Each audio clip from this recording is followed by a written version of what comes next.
পানীৰ সমস্যা সেই সমস্যা সমাধানৰ কাৰণে 2022 চনৰ 1 মাৰ্চত অসমৰ মাননীয় মুখ্যমন্ত্ৰীয়ে আমালৈ ফোন কৰিছিল যে শিলহাকত থকা কোচ ৰাজবংশী সন্মিলনীৰ মুখ্য কাৰ্যালয় চিলাৰায় ভৱনটো তেখেতে ভাঙি দিব খুজিছে আৰু তেখেতৰ এই আহ্বানৰ প্ৰতি আমি সঁহাৰি জনাইছিলোঁ। এটা আমাৰ চৰ্ত আছিলে যে তেখেতে আমাক 6 মাহৰ ভিতৰত আমাক মাটি দিব আৰু 6 মাহৰ ভিতৰত নতুনকৈ গৃহ বনাৰ টকাটো দিব। কিন্তু 6 মাহ উকলি যোৱাৰ আজি 3 বছৰ পাৰ হৈ গ'ল। কোচ ৰাজবংশীসকলৰ যি স্বাভিমান চিলাৰায় ভৱন, সেই ভৱনটো ভাঙি দি আজিলৈকে মুখ্যমন্ত্ৰীয়ে কোচ ৰাজবংশী সন্মিলনী লগ নিদিয়া বা কোচ ৰাজবংশী সন্মিলনীৰ লগত যিটো চুক্তি হৈছিল সেই চুক্তিটো মানি নোলোৱাটো অতি পৰিতাপৰ কথা আৰু ইয়াৰ ফল আমাৰ মাননীয় মুখ্যমন্ত্ৰী ডাঙৰীয়াই ভুগিব লাগিব। কাৰণ চিলাৰায় ভৱন মানে কোচ ৰাজবংশী আৰু সেই কোচ ৰাজবংশীৰ চিলাৰায় ভৱন ভাঙি দি তেওঁ যি অপৰাধ কৰিলে, তাৰ ওচৰতে সতীসাধিনী ভৱন আছে বা আন অমীয় ভূঞা ইনষ্টিটিউটটো আছে, এই সকলোবোৰ তেনেকৈ আছে। কিন্তু আমাৰ চিলাৰায় ভৱনটো তেখেতে নানা কুট কৌশল কৰি পেলাই আমাক ভাঙি দিলে, তেওঁ চল চাতুৰিৰ আশ্ৰয় ল'লে। গতিকে সেইটো আমি তেখেতৰ প্ৰতি আমাৰ কোচ ৰাজবংশীসকলৰ যি মনৰ ভাৱ আছিলে সেই ভাৱটো সম্পূৰ্ণ সলনি হৈ গৈছে। দ্বিতীয় কথা হ'ল নিৰ্বাচন হোৱাৰ লগে লগে তেখেত নতুন নতুন পৰিকল্পনা আৰম্ভ কৰে। এইবাৰো তেখেতে আৰম্ভ কৰিছে আৰু সেই পৰিকল্পনাটো আৰম্ভ কৰে এটা কোম্পানী আছে ট্ৰাইবেল সংঘ, আপোনালোকে নিশ্চয় দেখিছে, তেওঁ NK TVত এটা ধুনীয়া সাক্ষাৎকাৰ দিছে যে 6 জনগোষ্ঠীৰ জনজাতিকৰণ হোৱা তেওঁৰ বাধা আছে।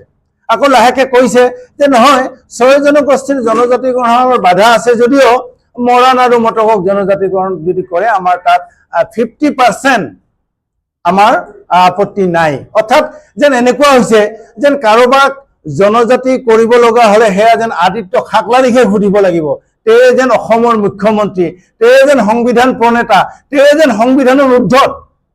আমি হাঁহিছোঁ। তেখেতৰ দৰে এজন তেওঁ কোন হয়? এজন সাধাৰণ সম্পাদকহে হয়। তেখেতৰ দৰে হাজাৰজন সাধাৰণ সম্পাদক এইখন অসমত বিভিন্ন জনগোষ্ঠীৰ আছে। গতিকে সেই পৰিপ্ৰেক্ষিতত আমাৰ অসমৰ মাননীয় মুখ্যমন্ত্ৰীয়ে তেওঁৰ জৰিয়তে যে এই কামবোৰ কৰি আছে সেই কথাটো স্পষ্ট আৰু সেই কথাটো ইতিমধ্যে আমি 6 জনগোষ্ঠীয়ে জানিব বুজাত আমাৰ কোনো অসুবিধা হোৱা নাই। আকৌ তেখেতে কি কৈছে যে 25 তাৰিখে বিধানসভাত তেখেতে এটা প্ৰস্তাৱ ল'ব, সেই প্ৰস্তাৱৰ যোগেদি মৰাণ মটককে আৰম্ভ কৰি আমাৰ 6 জনগোষ্ঠী যাতে জনজাতিকৰণ কৰিব পাৰে তাৰ সুবিধা ল'ব। যেতিয়া কাখন যেতিয়া কেৱলৈ পৰিণত কৰিব লগা হৈছিল, তেতিয়া যে মোদী কেবিনেটত ৰাতাৰাতি বিল পাছ কৰি আনি যে ৰাজ্যসভাত জীৱিত কৰি থৈছিলে সেই কথা আমাৰ অসমৰ মাননীয় মুখ্যমন্ত্ৰীয়ে পাহৰিলে নেকি?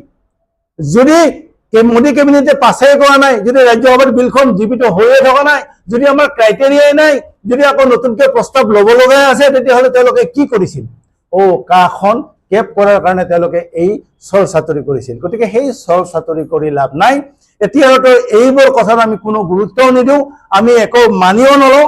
আমাৰ কথা হ'ল তেওঁ কেনেকৈ কৰে কি কৰে আমি নাজানো, কেৱল লাগে বিজেপি দলৰ এটা আমাৰ প্ৰতি থকা সহানুভূতি। তেখেতসকলে যদি সহানুভূতি দেখুৱায় তেতিয়াহ'লে আজিৰ দিনত সদৌ অসম কোচ ৰাজবংশীকে ধৰি 6 জনগোষ্ঠীৰ জনজাতিকৰণ হ'ব। কিন্তু তেখেতে আমাৰ কোচ ৰাজবংশীৰ প্ৰতি কোনো সহানুভূতি তেখেতৰ নাই। আপোনালোকে যদি চাই বিভিন্ন ক্ষেত্ৰত যে কোচ ৰাজবংশীসকলৰ প্ৰতি আমাৰ এইজন মুখ্যমন্ত্ৰীৰ কোনো সহানুভূতি নাই, তাৰ প্ৰমাণ মই কেইটামান আপোনালোকক কৈছোঁ যে অসমৰ এইখন মন্ত্ৰীসভাত কোচ ৰাজবংশীৰ কোন প্ৰতিনিধি আছে? এজনো প্ৰতিনিধি নাই। অৰ্থাৎ তেওঁ ইচ্ছাকৃতভাৱে এজনৰ প্ৰতিনিধি নিদিয়াকৈ তেওঁ মন্ত্ৰীসভাখন চলাই আছে।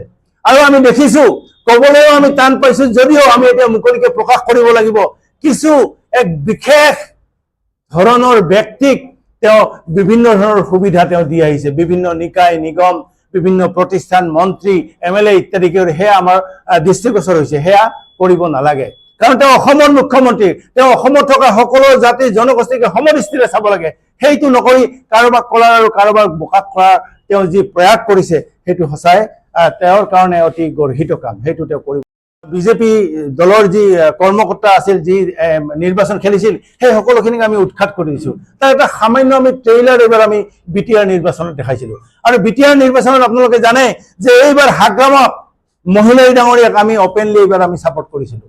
এইকাৰণে ছাপোৰ্ট কৰিছিলোঁ, হাগ্ৰামা মহিলাই ডাঙৰীয়াক কৈছিলে যে তেওঁ শাসনত অহাৰ লগে লগে কোচ ৰাজবংশীসকল আৰু আদিবাসী ভাইসকল, যিহেতু জানে BTRত কোচ ৰাজবংশী আৰু আদিবাসী আমাৰ ভাই ভনীসকল বেছি সংখ্যক আছে, গতিকে তেওঁলোকৰ জনজাতিকৰণ কৰাত তেওঁৰ কোনো বাধা নাই। এই কথাটো তেওঁ বাৰে বাৰে কৈছে, আপোনালোকৰ যোগেদি কৈছে, পেপাৰে পত্ৰই ইতিমধ্যে আপোনালোকে দেখিছে। কিন্তু প্ৰমোদ বড়োৱে কি কৈছিলে যে নহয়, কাৰোবাৰ যদি জনজাতি হ'ব মন আছে শামুক খাব লাগিব, গাহৰি খাব লাগিব, এই ধৰণৰ তুচ্ছ তাচ্ছিল্য মন্তব্য, আৰু তাৰ ফল প্ৰমোদ বড়োৱে এইবাৰ পাইছে।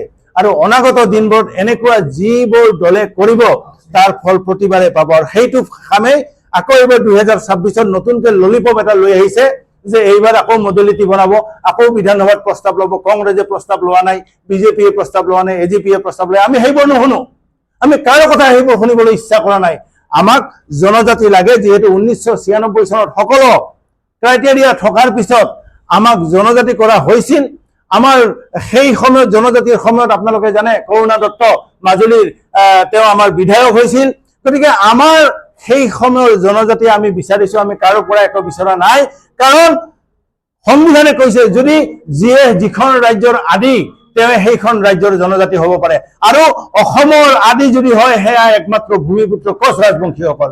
আৰু যদি ভূমিপুত্ৰ কোচ ৰাজবংশীসকলে যদি ইয়াৰ আদি হয়, আদিবাসী হয়, তেতিয়াহ'লে অসমৰ কোচ ৰাজবংশীসকলক জনজাতি তেওঁলোকে সাংবিধানিকভাৱে দিব লাগে, যিটো আমাৰ সাংবিধানিক প্ৰাপ্য অধিকাৰ।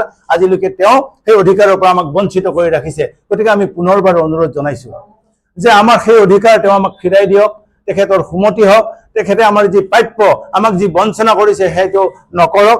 আমাক জনজাতিকৰণ আৰু আমাৰ মাজত যি বিভাজন আনাৰ যি চেষ্টা কৰিছে আমি দেখিছো।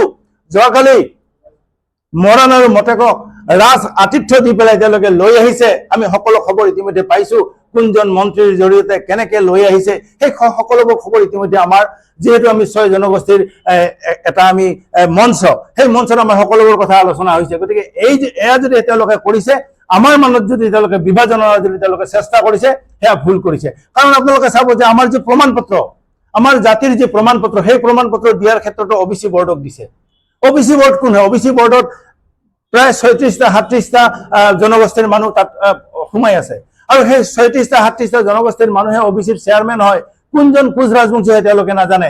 আগত এই দায়িত্বটো আমাৰ কোচ ৰাজবংশী সন্মিলনীৰ আছিল, সেয়া আমাৰ পৰা তেওঁলোকে কাঢ়ি লৈ গ'ল। আমি বাৰম্বাৰ মন্ত্ৰী, সেই বিভাগৰ মন্ত্ৰী আদি কৰি আমি মুখ্যমন্ত্ৰীক বাৰম্বাৰ অনুৰোধ জনাইছো সেই দায়িত্বটো আমাক দিয়ক। কাৰণ আমাৰ প্ৰমাণ পত্ৰ লৈ পেলাই বিভিন্নজনে ইতিমধ্যে SCS APS বিভিন্ন প্ৰশাসনিক বিষয়া হৈছে। গতিকে সেইটো আমাৰ দৃষ্টিগোচৰ হৈছে। বিভিন্ন ধৰণৰ বিশ্ববিদ্যালয়ত নাম লগাইছে, যিটো হ'ব নালাগিছিল, যিটো অতি দুৰ্ভাগ্যজনক কথা। আৰু আপোনালোকে দেখিছে আমাৰ BTRৰ পৰা আৰম্ভ কৰি Rabha, Hasong, tribal, belt and block, Cachar, Dima Hasao যিখিনি আমাৰ কোচ ৰাজবংশীৰ লোক আছে, সেই লোকখিনিক সমমৰ্যাদাৰ অধিকাৰ দিব লাগে, কিন্তু এইখন চৰকাৰে দিয়া নাই। গতিকে 2026 নহয়, আমি কৈছো 2025 ডিচেম্বৰৰ আগত এই সকলোবোৰ কথা যদি মাননীয় মুখ্যমন্ত্ৰীয়ে সুচাৰুৰূপে ইয়াক যদি চালি জাৰি চাই যদি ইয়াক যদি সমাধান নকৰে, তেতিয়াহ'লে 2026 নিৰ্বাচনত যেনেকে আমি 15 বছৰ আগতে কংগ্ৰেছক আমি গাদিচ্যুত কৰিছিলো, এইবাৰ আকৌ আমি বিজেপিক সেই একেধৰণে গাদিচ্যুত কৰিবলৈ 6 জনগোষ্ঠীৰ দৃঢ় সংকল্প লৈছো। আৰু তাৰ বাবে আমাৰ মাননীয় মুখ্যমন্ত্ৰী সাজু থাকক। আপোনালোকৰ যোগেদি মই তেখেতক এই বাৰ্তা পঠিয়াই দিছো, তেখেতৰ সুমতি হওক, তেখেতে আমাৰ কোচ ৰাজবংশীকে ধৰি 6 জনগোষ্ঠীৰ জনজাতি কৰক, আৰু অন্যথাই তেখেতে এইবাৰ শাসনৰ গাদীৰ পৰা বিৰোধী পক্ষত বহিবলৈ সাজু হয়।